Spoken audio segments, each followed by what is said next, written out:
Welcome to topic 4 of network security concepts. This topic is about malware and viruses and attacks. So two subtopics there. So the first subtopic is malware and viruses. Okay. So what is malware is the first part. What actually is malware? Well, malware is a word made up of two words. So the ware comes from software, okay? And mal just means is short for malicious. But in French and Spanish, mal I think means bad or not good. Malware, malicious software, and it's any software intentionally designed to cause damage to a client or computer network. So a good example would be every time my Windows 10 virtual machine updates, magically this strange program called Edge appears on the desktop again, but I don't want it to be there, and I delete it, but it keeps coming back. So is that causes me a problem? I don't know where it came from, and I don't want it to be there. So in my eyes, that's malware.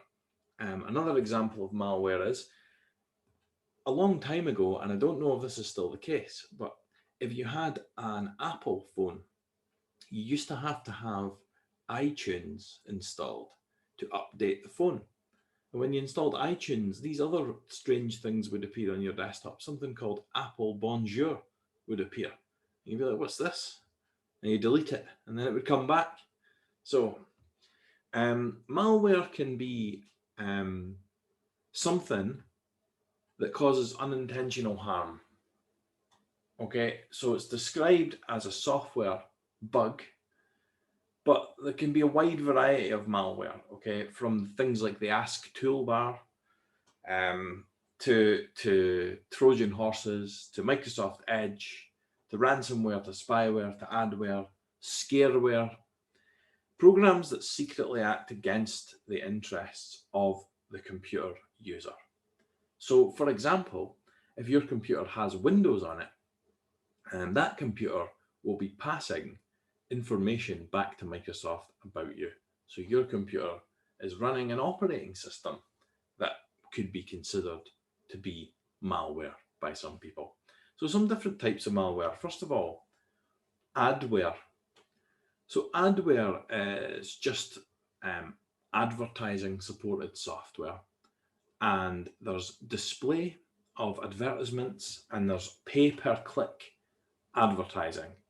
And these can come in the form of banners, videos, pop-ups, and some websites, especially on a mobile, can be rendered useless. I mean, I'm sure some of you have just done the same as me, and you have to close a website because it's so full of adware that it's impossible to actually look at the content you have there. So the next thing is viruses. That's a type of computer, and I can see a typo here. Let's take that out. There we go. A type of computer program, when executed, replicates itself by modifying other computer programs. A virus is oft misused by extension to refer to other types of malware. But remember, a virus is just one type of malware, okay? So spyware is not a virus, okay? Adware is not a virus. A keylogger is not a virus. All right, so a virus is only one type of malware. Okay, a worm. So it's a standalone computer program that replicates itself to spread to other computers. And its uses in a computer network to spread itself rely on security failures. And they almost always cause at least some harm. Many worms are designed to spread, but don't really change the system. Okay, so that's the difference between a worm and other types of malware. Spyware. So, software that aims to gather information about a person or organization without their knowledge. So Windows, Microsoft Windows has a lot of spyware in it. Your phone is full of spyware. It tracks you wherever you go, potentially records everything you say, records everything you type, records your internet history. It's a tracking device, effectively, but we can have actual spyware that on the phone that comes from companies other than Google and Microsoft, malicious companies who can also track you. So spyware comes in many different forms.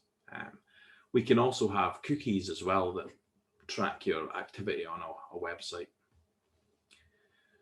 A Trojan is malware which misleads users of its true intent. So for example, you may click on something and then some file will be downloaded to your computer with a payload, and that payload will be executed at some point later on.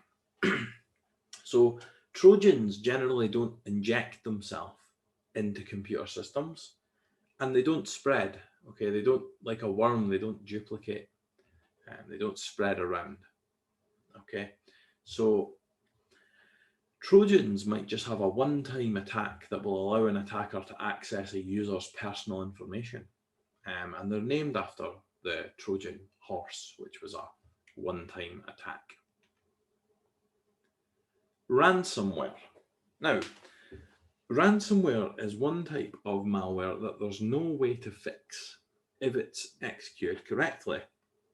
So what happens with ransomware is a malicious third party will encrypt your computer or your files, and then they will not allow you to see the files again until you pay some ransom. And there's actually, if they encrypt it properly, there's no way around this. So in order to combat this, financial organizations, they take continuous backups so that if they are attacked with ransomware, they can roll back the system to before the ransomware took hold. Now, ransomware can attack very large corporations, their computer systems, all the way down to just a single user accidentally, making a few mistakes. So, right, rootkit. It's basically a simple word made of two different things. It's a piece of software that allows you to get root access to a machine. So traditionally in a Unix-like operating system, root is the administrative user. Okay, so it gives you administrator access. If someone says, do you have root access? That means, do you have admin access? The equivalent on Windows of running something as administrator or having an administrator account in a Windows domain. A backdoor. Okay, so a backdoor is a covert method of accessing a system. Now, some systems might have backdoors that they're unaware of, and obviously they'll release patches to kind of close these backdoors. We can also convince users to click on different downloads. That we can convince them to click on a file that can open a backdoor, open up a session into their computer. So backdoors are just covert methods of getting into things. Now, you could say that perhaps Microsoft or Google would have a backdoor into your phone or into your laptop, or Apple might have a backdoor to get in and do something to your computer. A botnet, right? A botnet is a number of internet-connected devices, and these can be used to perform a distributed denial of service attack, so a DDoS attack. So the reason that they're called bots is because often they're unwilling or unaware that they're involved in this. Okay. Now, if they're unaware, that computer's called a zombie. And a botnet is just a combination of the words robot and network. So botnets can be used for a DDoS attack, or they can be used for other malicious purposes. And the owner of the botnet can control all of the machines from a central location. And the term's usually used with a negative connotation if there's a botnet working. Okay, so now some different types of attacks. So we've looked at different types of malicious software, now some different types of attacks. So the first type of attack is a man-in-the-middle attack, sometimes abbreviated to MIMT, man-in-the-middle attack. Now, a man-in-the-middle attack, we have these actors here, Alice and Bob, and these are very common to use in cybersecurity. So the reason for this is that if I was to say to you that we have user A and user B, and user A's username is user A, and user B's username is user B, user A's password is user A password, and user B's password is user B password, and I want user A to log into machine B and user B to log into user A's computer, right? Doing that can become quite confusing, especially when you start speaking about encryption keys, and these are very long. So it's often easier to just use two characters to talk about this. And those two characters we use are Alice and Bob.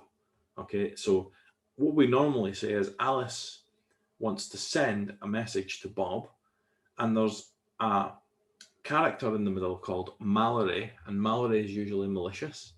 There's another character called Eve as well, and Eve likes to eavesdrop on things. And there's another character called Trent, who's a judge and things. And you can look these up, okay? Alice and Bob. Alice and Bob on Wikipedia, we can see that Alice and Bob are fictional characters used as placeholders in discussions about science and engineering. So there are lots more. There's Carol or Charlie or Carlos, Chuck, Craig, there's Faith, who's trusted, there's Ivan, there's Mallory, Michael is an eavesdropper as well, short for mic or microphone. Eve's an eavesdropper up here. So yeah, there's these characters here that we use, and it just makes it easier than talking about different keys. All right, it's easier to say Bob wants to send a message to Alice. So those are the generic characters that we use. Okay, so a man-in-the-middle attack is just when we place something in between to intercept a message. Okay, or intercept a conversation, or intercept a file, or intercept a communication. All right, the DDoS attack is just a large-scale DOS attack. A DOS attack is when we send too many requests to something that it can't respond to all of them in good time. A Smurf attack is a type of distributed denial of service attack, which large numbers of ICMP ping, that's a ping packet, with the intended victim's spoofed source IP are broadcast on a computer network. So most devices will respond to this broadcast by replying. And if the number of machines on the network that receive and respond are very large, the computer can be flooded. So that's a Smurf attack. A spoofing attack, an IP spoofing attack. So this is when we falsify, okay, or we identify ourselves as another computer. Many protocols don't provide mechanisms for authenticating at the network layer. So it can be quite easy to step in, okay, attacker A, and pretend that we are this user over here. Okay. Now, there's IP spoofing and there's ARP spoofing as well. Okay, so that's pretending you have a particular MAC address or pretending that you have a particular IP address. Spamming is named after a Monty Python sketch about spam. There's a restaurant that has lots and lots of spam available. Now, generally, email's getting a bit better because you have a junk folder that spam goes into now. But spam is just unsolicited messages, you know, asking you if you want stuff that you don't really want. Okay, so spam emails.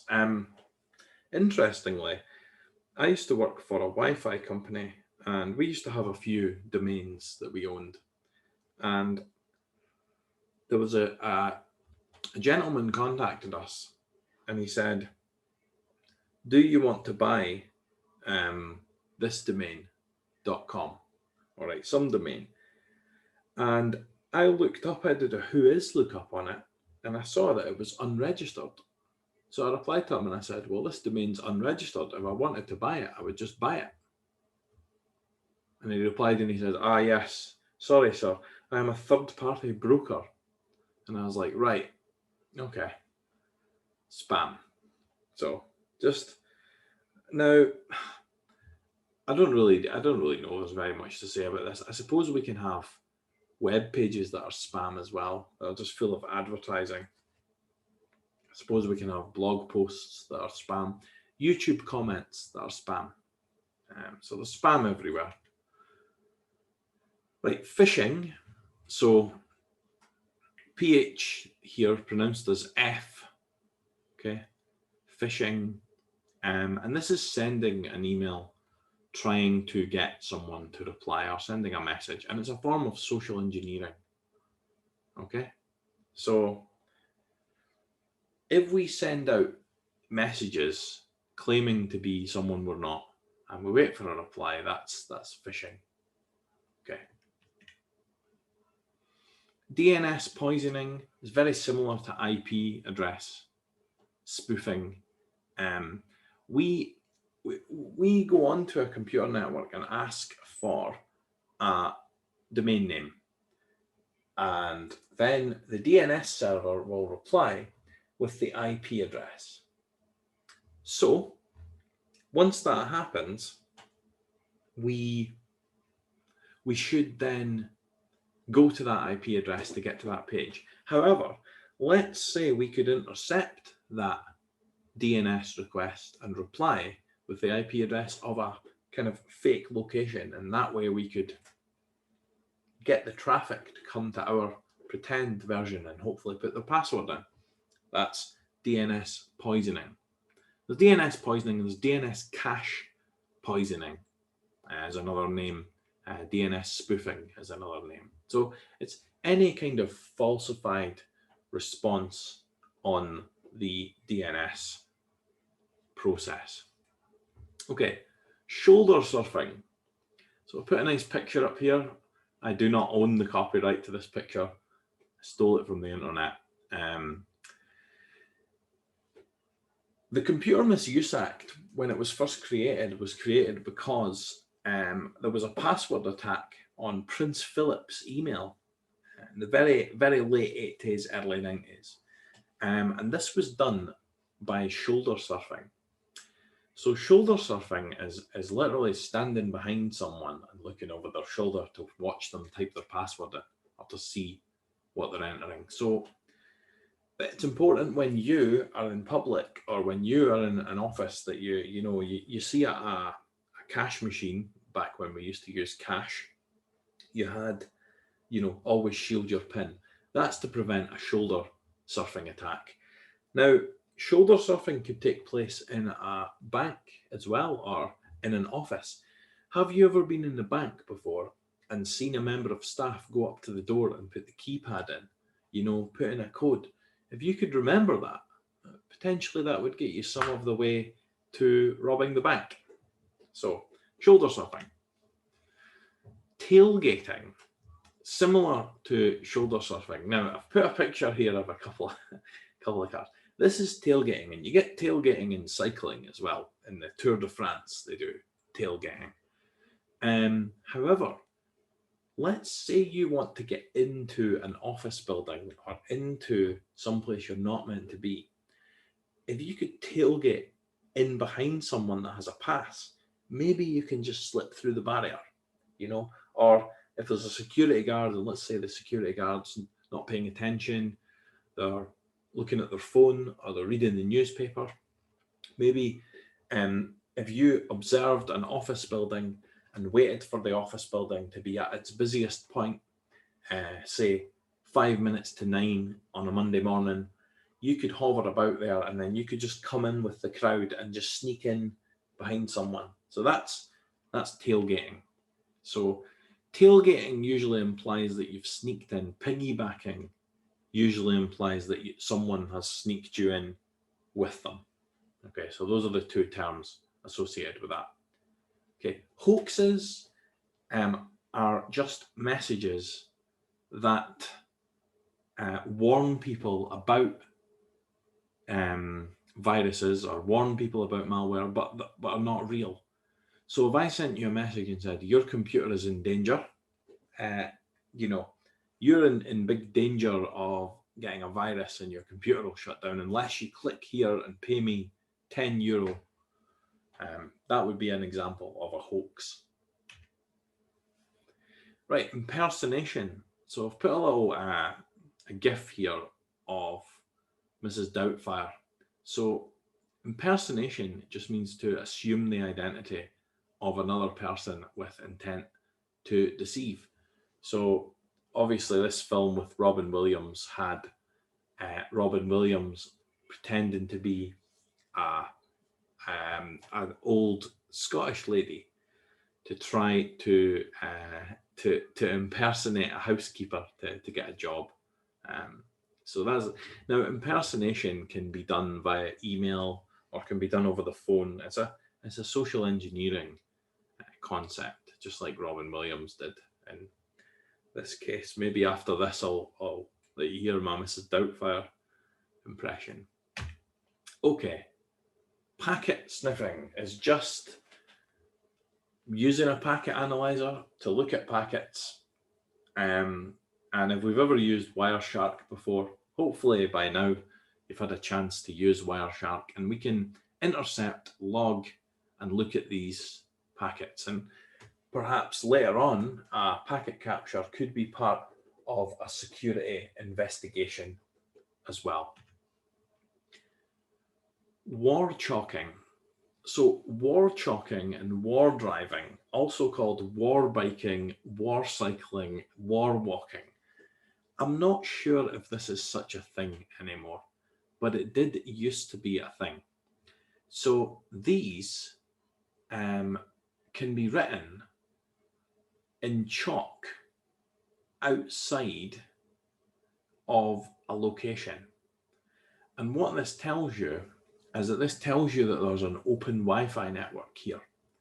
So, for example, the local pub up the road from me has an open Wi-Fi network, and it's been on all through this lockdown for the last year. And I connected to it probably about 2 years ago, and every time I walk past the local pub, I connect to that Wi-Fi network, and it's quite fast. I think it's about 30 meg download while I'm walking past in the street.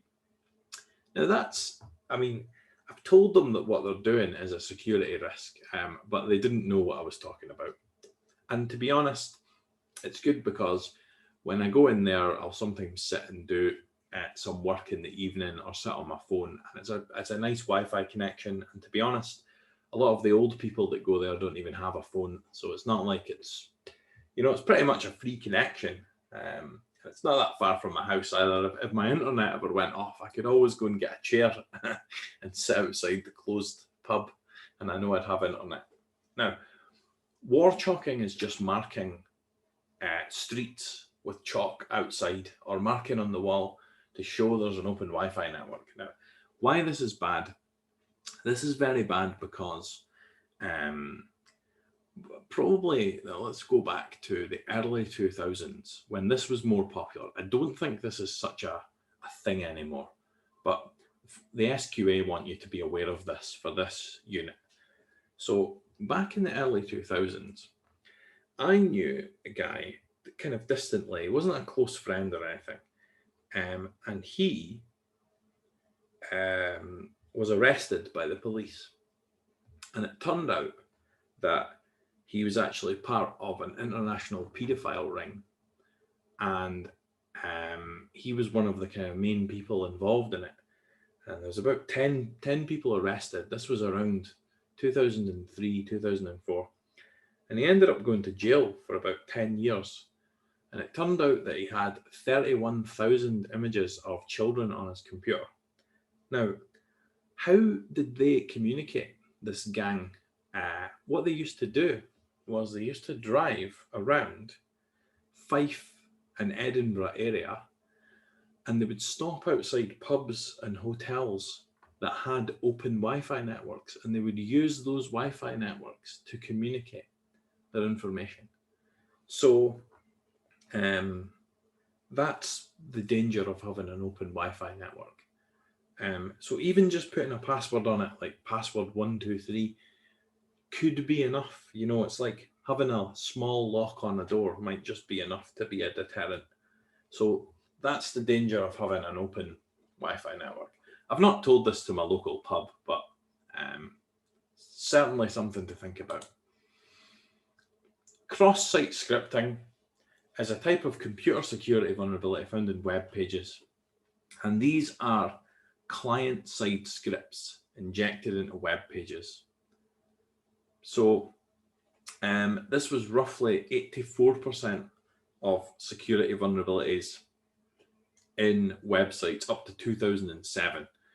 So it is, cross-site scripting is reducing, but still a major threat vector. Just means it's a major direction of a threat coming in. SQL injection is just a code injection technique. So SQL injection will exploit a vulnerability in the application's software. It's usually related to PHP code. Now, let's say a dead easy example of SQL injection would be when you go to a website and you go to sign in to a form, you can put your username and password in. Now, let's say you said you sent your username, but you sent a couple of wildcard characters either side of it. It is possible that you can get the database to do things that it's not meant to do. And the way to get around this is to use a thing called input validation. So your website code has to validate what's coming in, what requests are coming in. LDAP injections. So LDAP is the protocol that runs Windows domain logins. And an LDAP injection is kind of a fake LDAP login. So LDAPs are kind of login protocol, a directory protocol. Your college email account, when you go into college and log in, if we're ever allowed back into college, when we log in and it says getting your data, applying the printer policy, logging you in with your EC number, that's an LDAP account that you have there that you're logging in with. Right, a buffer overflow is an anomaly, so something that we don't want to happen, where a program, whilst writing data to a buffer, overruns. And buffers are areas in memory. And so if we can trigger a machine to do a buffer overflow, we can create some like erratic behavior or behavior that we don't want in that machine. Cookies, these are a big thing these days. In cookies, we get non-stop messages about whether or not we consent to cookies. We can forge cookies, session cookies, to impersonate someone who's logged in. So for example, if you go and you log into a website and you set all your preferences and things, then I'm able to steal the session cookie. Then I'm able to post that as me. Then I could trick that website into thinking that I am you. Session hijacks. When you log into a web application, the server sets a temporary session cookie, and if we could hijack that session, get a hold of that key ID, we can take over that session. So those are the topics. There's a couple of things I just wanted to tidy up in there. Let me go back to this one. I think it's this one. Let's just make that a wee bit bigger there. Oh, that's not good. And I'm trying to stop using ampersands as well. So let me just see. Let's change that to and.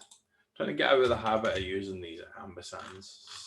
Don't know why I used to use them too much. I feel like they got overused. That's an and that's an and. So probably quite a relatively interesting topic for everyone. Just like I said, this subject is just a load of words. All right, so you just need to know, you don't need to know exactly how these work. You just need to know what the words mean. So I'll show you what's in Lab 4 today. Lab 4 for network security concepts that will be available just after the class is about using Nmap. Okay, Nmap allows us to scan networks and create a map of the network.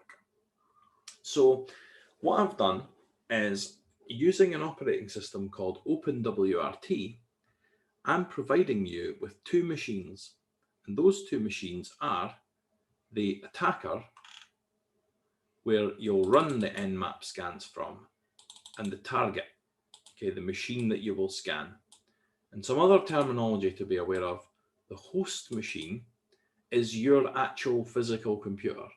Okay, it's the host. It's the one who's hosting, shall we say, the virtual machine dinner party. And the guest machine is the one who's running inside your virtual machine, inside VMware.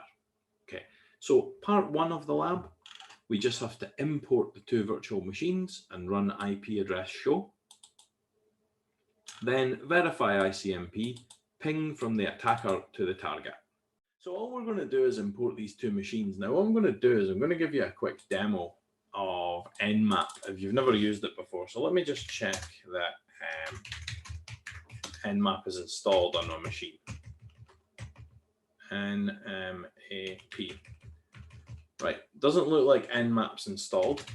So I'm going to install Nmap just now. So don't worry, the machine I'm going to give you is going to have Nmap installed on it.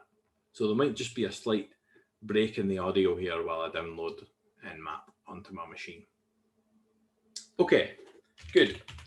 So Nmap's now running. So if I want to read the manual for Nmap, I just type man for manual Nmap. And here is a full description. So Nmap is a network exploration tool and a port scanner.